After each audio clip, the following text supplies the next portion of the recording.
Why direct property? There's significant tax benefits. Most of you would be aware of that already. Low volatility, as I said, or capital stable.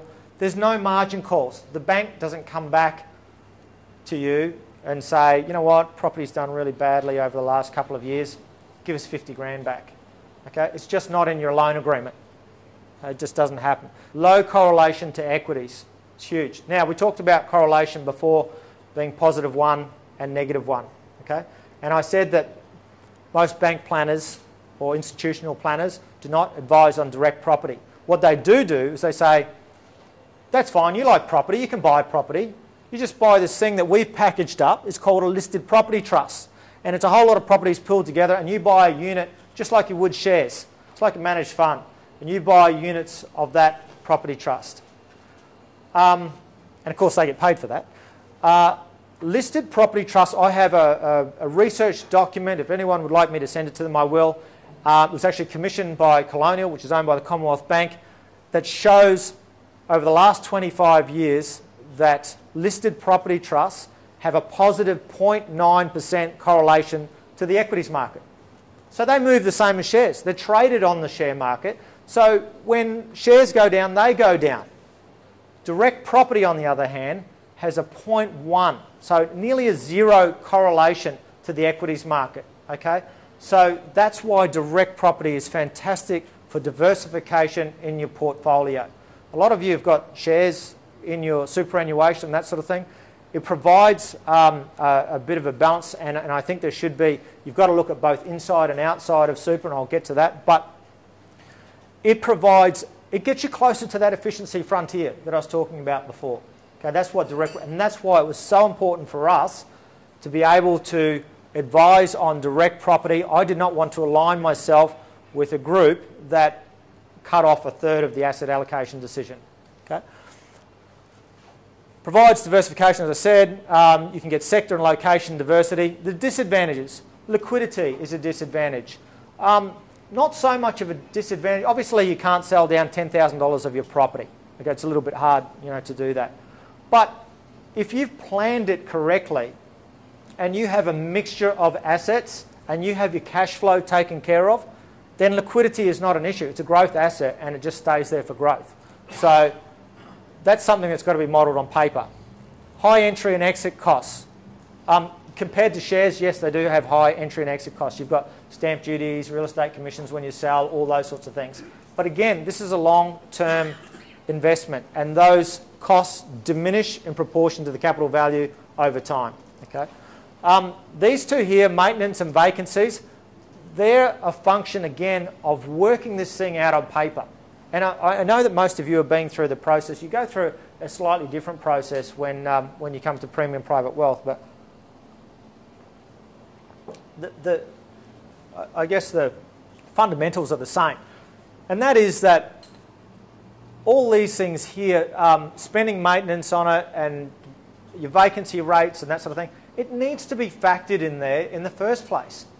If you're not factoring this thing out, if you're not working this thing out on paper first, that's where you choose your property, on paper. Not because you like the kitchen or whatever, okay? Where do you come up with a price? That's the start point. How do you know how much, if you're like most people, you go, we should buy investment property, Darren. Yeah, let's go and have a look at XYZ suburb.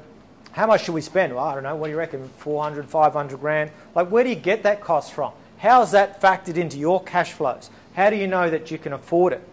And how do you know that, have you actually allowed for vacancy rates and maintenance and all those sorts of things? If you get it right, your conversations in the future with your mates will be like this. They'll be like, yeah, about 10 years ago we picked up this property for 350 grand. It's worth a cool mil now. It's a good thing, we did a good thing there. Okay? Or a couple of properties or 3 properties or whatever. That's what your conversations will go like. They won't go like this. Go, I remember back in 2012 we had those tenants that moved out and they didn't tell us and the thing was vacant for 4 weeks. Your conversations won't go like that. Because in the scheme of things, it's nothing. Allow for that. Plan for that. You've got to look at these things in the scheme of things. Don't get so emotionally attached to your properties. You don't walk down to BHP and say, I really like to talk to the CEO because I'm not too happy with some of these strategies that he's implementing. I don't know how it's going. You don't do that. It's a vehicle. It does what it does, set and forget and leave it. Because direct properties are a physical thing that you can kick the letterbox, we all like to get involved, don't we? Here's a way to look at it. When I'm doing assumptions for a property, when I'm working this out on paper, I'll generally use about a 3% income return for the properties. I'm actually governed by Wealthshore. They tell me that I must be very conservative, way more conservative than historic returns. So I generally model it on 3% income return. A lot of people, when they're looking for properties, they find easily 4% return, some even 5% return. But if you get one net of all costs that gives you a 4% return, you can effectively let that thing be vacant for 3 months of the year, every single year, and it's still going to do exactly what you projected it to do. Okay? So don't get emotional, work these things out on paper. Bad tenants, you can insure for that. Other property considerations. These first 7 things here, your capital position, your cash flow rates, tax rates, income projections, ownership, vacancy rates, growth projections and depreciation allowance. These are all the things that go into our modelling. Okay? It must work on paper first before you even go out there. All these things are equally as important, and this is a plug for the premium side of the business. Get a professional there as well. Get a buyer's agent. Get somebody like Premium to do all the research for you. What are the areas? What are the schools? What are the demographics? And intuitively, when they present me with the growth rates and the income rates, if I intuitively look at that and say, well, I can see the school, I can see that, that's the historic rates.